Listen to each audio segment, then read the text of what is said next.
Welcome.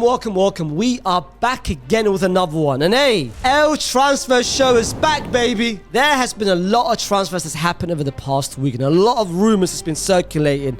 Let's discuss them. Let's break them down together, including some quick hitters in the second segment as well. As you guys know, like, share the video as well and subscribe. As always, let's start in East London. That's one player out there that two clubs are fighting for, two clubs are twerking for, and that person is Declan Rice. Mr. Rice is a wanted man by two clubs, Man City and Arsenal. One of the main reasons why Man City is trying to grab Declan Rice is because of the departure of Gundogan.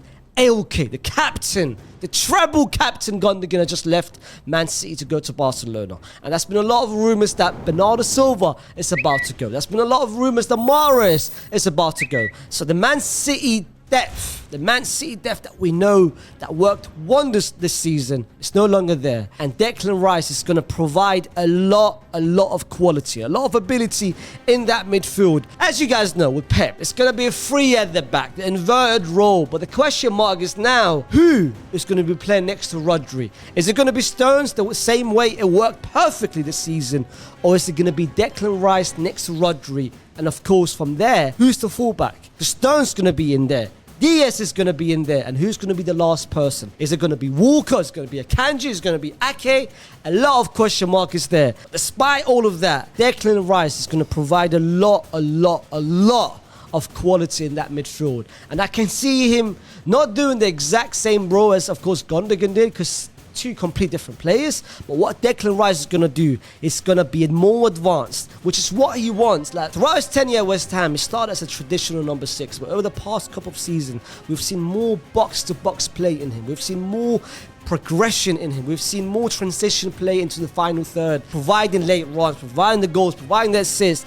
And that's what he's going to be doing at Man City. That's what Pep is expecting him to do at Man City. But then you've got Arsenal, who, in my opinion, are the team that desperately needs him the most. If they don't get Declan Rice, it's going to impact their midfield throughout the whole season. We haven't even reached July, and it will still impact and make an effect to that midfield. Because Partey is rumoured to go. Xhaka has potentially left. So that midfield, bro, they need bodies. It's not just Declan Rice, bro. They need 1, 2, 3. They need bodies. So Declan Rice to Arsenal, it is a must signing. They must. Let's continue at Arsenal. And of course, you've seen the departures of Xhaka. You've seen the potential departure of Partey. So that midfield is very thin. That's no depth in that midfield. Beside, of course, Jorginho. Beside, of course, Odegaard. Beside, of course, Vieira, who I don't see playing as an A. We've seen Vieira. We've seen Arteta experiment Vieira in that Xhaka role last season. But it didn't work, bro. Like, one game, the early part of the season, I remember the Wolves game, it worked. But towards the end of the season, when Arsenal were down, when Arsenal needed an impact player, Vieira wasn't that person. It did not work in that Xhaka role. Hence the reason why the first person that Arsenal's been rumoured to get was, of course, Declan Rice. Throughout, maybe since beginning of the year, Declan Rice's name has been circulating around Emirates, around Arsenal, that he is a person that Arsenal needs to get. Another person which Arsenal is very close to signing is, of course, the former Chelsea man, Killer Kai Havertz is very close to joining Arsenal for a 60 plus 5 add-on, 65 millions for Havertz. I don't know what Arteta sees in him, bro. And it's not just Arteta as well. Real Madrid were close to signing him. Bayern Munich has been close to signing him. So if you look at it from a club perspective, bro, the three of the biggest clubs in the world, one of them is, of course, 100% the biggest club. Arsenal, Bayern, and Real Madrid has all been trying to get Kai Havertz. So what are clubs actually seeing in him? The only way in which I can see Havertz playing is in that Xhaka role. I've seen a lot of people on Twitter, I've seen a lot of people on TikTok trying to basically convince us that it's gonna work, that he's gonna be put in that Xhaka role. Defensively, he's nowhere near. In terms of the awareness, he's nowhere near. In terms of the transition defense, he's nowhere near. So the fact, if Arsenal is intending to play a 3-man midfield of Declan Rice, Kai Havertz, and Odegaard, Hey, bro. Ramsdale, you better be hoping and praying they're going to be leaking a lot of goals with that three-man midfield. Or Arteta is not even going to play him in that role. He might just play him as a false nine. Maybe put Gabriel Jesus on the right-hand side and then put Saka. I don't know what Arteta's cooking.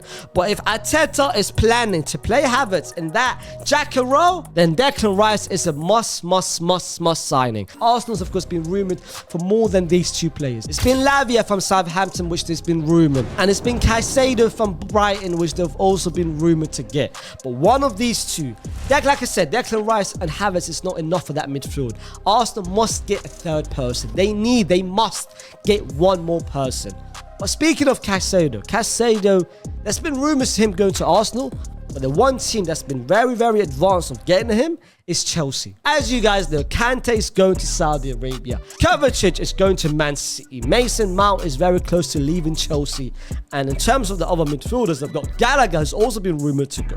Loftus-Cheek is already, of course, gone to AC Milan. So, bro, they've got no one. So the same way Arsenal need depth in that midfield, Chelsea need more of that. They need more, bro, because they've got one midfielder only, and his name is Enzo Fernandez. We know where Enzo want to play, bro. Enzo want to play more advanced as an 8, more in the final third. So he needs a Caicedo in that midfield. He needs more than just a Caicedo. That's why Chelsea's been rumoured. Caicedo, in my opinion, that Caicedo-Enzo double pivot is going to be very crucial for Chelsea next season. I feel like it's going to work out for Chelsea perfect next season. But that's not enough, bro. They need more than that. And that's why Chelsea's been rumoured to one. Lavia is another name that Arsenal and Chelsea trying to get. You've got Mohamed Kudus from Ajax, who's been rumoured to go Chelsea.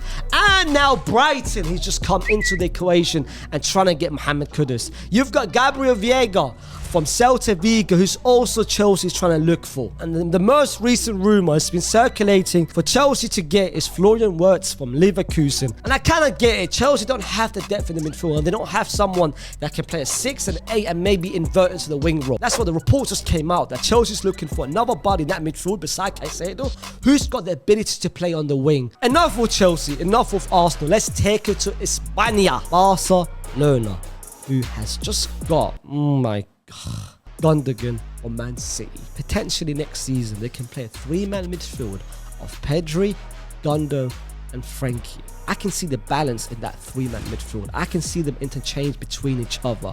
I can't lie, that midfield is scary. And if you add another person that Barcelona is trying to grab, it's Brozovic from Inter Milan, bro. Bro, you know how crazy... If Barca get Brozovic, you know how mental that midfield is, bro? You've got Brozovic, you've got Gundogan, you've got Pedri, you've got Frankie, you've got another person, which, to be fair, should be playing for Getafe soon, in a couple of years from now. Xavi came out end of last season and said that Barcelona needs to get a 6 after the departure of Busquets. So I kind of get it. Of course, they've been rumoured to get Brozovic, who's been most likely person to go there. Amrabat has, of course, been in the news as well. But now recently, if you guys haven't noticed, if you guys haven't seen, I'm about to tell you, Amrabat is, of course, just rumoured to go to Atletico Madrid, and apparently is very close to joining them. So in terms of Amrabat is potentially gone. If Barca don't get him, bro, Barca need to be very quick on Brozovic, because or else Al Nassr in Saudi Arabia is trying to get him as well. So if Barcelona miss out on Brozovic, they miss out on Amrabat. Kessie, I don't see staying in Barcelona next season. So Barcelona is going into next season without a traditional number 6. Unless you want to count Nico, but even him, he's been rumoured to go on loan as well. So that's another problem for Barcelona to have next season. Another signing which Barcelona have just made is the Brazilian talented wonder kid Vitor Roque, who just been signed for 35 million. And bro, I'm going to tell you right now, this might be one of the bargains of the summer. They've just grabbed one of the most talented young strikers in Brazil for 35 million, bro. That's, in today's market, that's absolute nothing. That's peanuts. This season, he's emerged himself into one of the most talented strikers, not just in Brazil, bro. Not just in Brazil. One of the most talented strikers in the whole of Europe. Young strikers. And for them to grab him for 35 million. And next season, They can play him either with Lewa or they can play him when Lewa managed to get a rest and of course put him in, which last season Lewa was forced to play every single game because they never had an actual backup option for him. They had Ferran Torres, but he's not actual number 9. But now they've got Vitor Roque, who's, I can't lie, bro. Before everyone says calm down, like chill, a little part, like 25%, 35%, maybe 40% of Suarez. Just hear me out, yeah? Suarez, when he progressed the ball into the final, when he was running with the ball, bro, it never looked good on the eye, bro. Like, it wasn't eye-pleasing, you know what I mean? And Vitor Roque is like that as well, bro. It's not eye-pleasing when he runs with the ball. But one thing about him, if you put him inside the box, and if you give him a chance, he's a clinical finisher, bro. And that's what Barcelona is going to be getting from that person. And again, 35 million, like I said, bargain, bro. And if you want to talk about the wing, you've got Carrasco, who's been rumored to go to Barcelona. But one person that they should just forget Carrasco. If I was Barcelona, forget Carrasco. And inshallah, they don't take my advice. Don't take my advice. Don't listen to me. They've got Abde. He's just coming back from loan after what he did at Osasuna. And now they can play him on that left-hand side and have Boda overlap and Pedri behind him. Crazy. And not only that, they've got Ansu. 2 great games in the Nation League, especially the final against Croatia. And they've got Dembele just coming back from injury. And they've got Rafinha, who had a good towards the end of last season. So that depth in attack. And if Barcelona manage to get Brozovic, then next season is going to be long, bro, for Madrid. Only if we don't get a certain Frenchman, Kylian Mbappe. And similar to last week, Kylian Mbappe's name is getting mentioned over and over and over. No wonder why Ronaldo is his idol, bro. Like, he wants the spotlight. He wants his name on the papers every single day. No one knows what's going to happen. But I feel like I've got a weird feeling.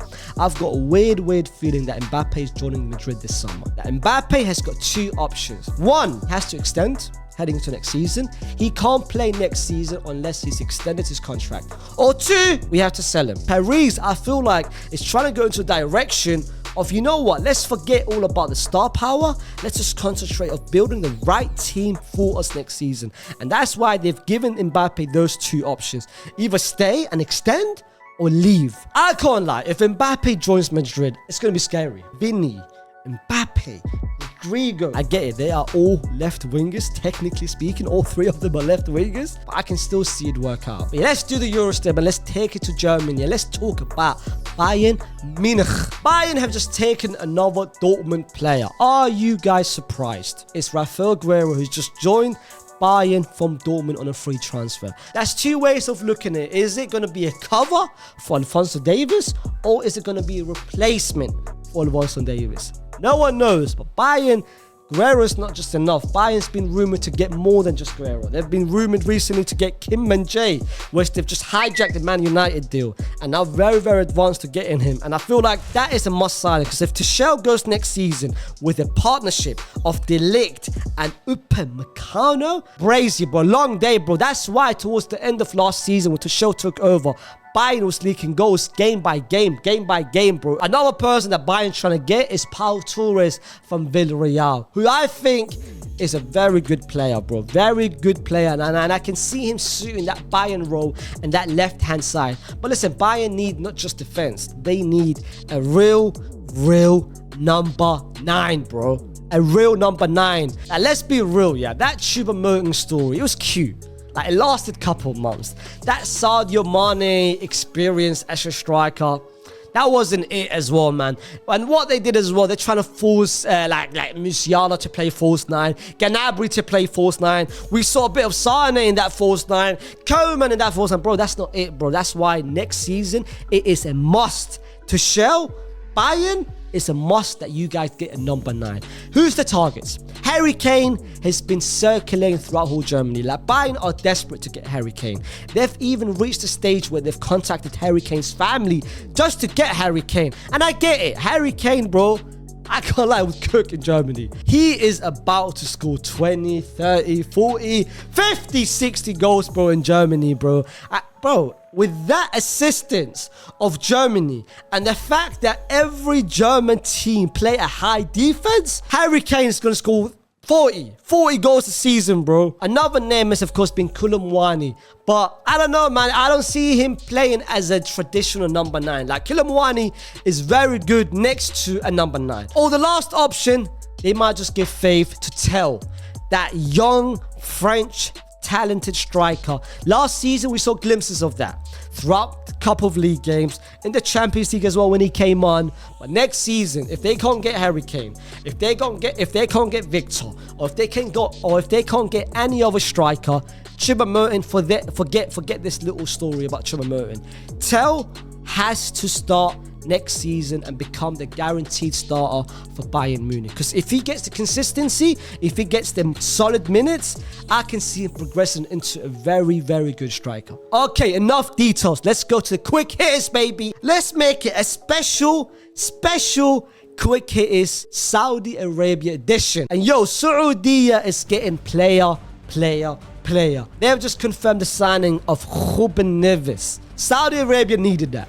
Because there's been a lot of narratives about Saudi. A lot of narratives about Saudi, which I might make another video about that. There's been a lot of backlash about Saudi getting all these players. But initially, they were being called the retirement league. Ronaldo, Benzema, Kante. But that Ruben Neves signing, 26-year-old, who's still playing in his prime years.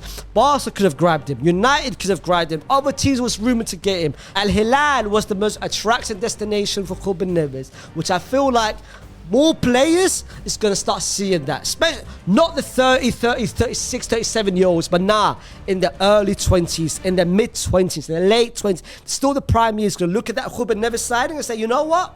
Why not? Let's do that as well. Another person similar to Ruben Neves is Bernardo Silva, who is very close, apparently, according to Saudi rumors, very close to go to Saudi. Which I feel like if they get Bernardo Silva as well, respect the Saudi league, bro. Respect them. This ain't gonna be another China situation, another Russia, another like MLS thing. Nah, bro. Saudi Arabia are serious, bro. This is not another gimmick of that. They are serious and they are here to stay. They've got their eyes on 2030 World Cup. Beside those players, you've got Koulibaly, who's going Al Hilal. You've got Mendy, who's going Al Ahli.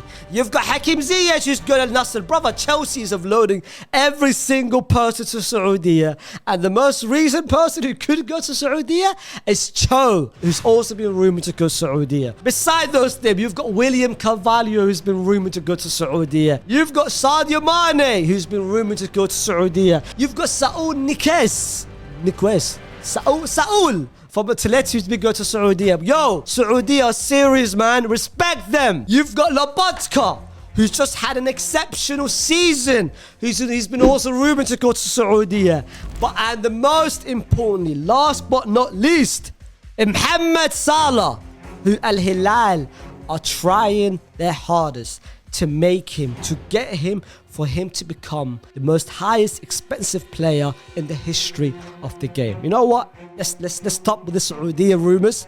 The transfer edition of Saudi has ended, and now let's go to the other leagues. The most recent one is, of course, Marcus Thuram, who just snaked AC Milan to go to Inter Milan. And I can't lie, get ready next season, because when you play AC Milan at San Siro, another person who's just been confirmed is Nico Jackson, who just left Villarreal for Chelsea. And Chelsea fans, you guys are about to get a talented striker.